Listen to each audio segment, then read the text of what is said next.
No More Music for the Suckers. Great Okay. intro. The thing that had me spiraling, because like somebody will have a line that's a full story, right?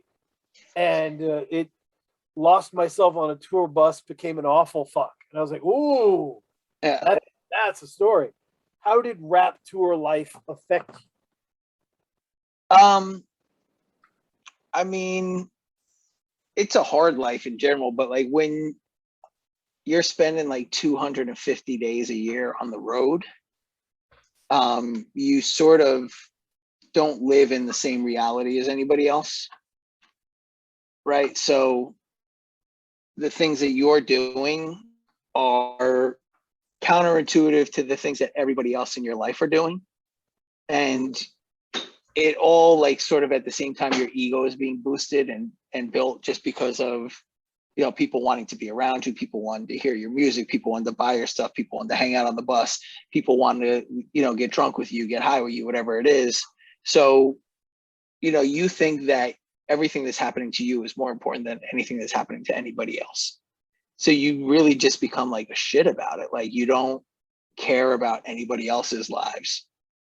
You're sort of like lost in your own. And when you come home, that all disappears, right?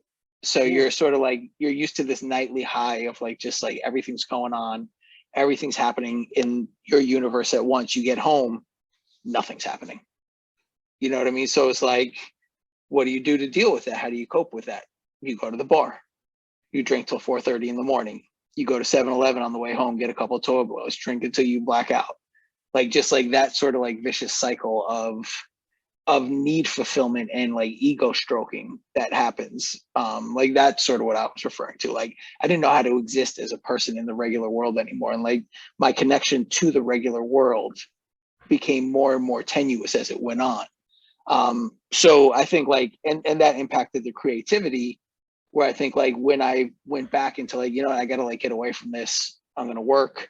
I'm just going to like, sort of like I started looking at like Harvey P. Carr and the way that he lived, where it's like, there's not a need to like having a regular life, quote unquote, regular life sort of grounds you to reality and tethers you to reality in a way that you can speak to the things that are going on and the things that like real people are experiencing in a way that you can't when you're just like an asshole on a tour bus.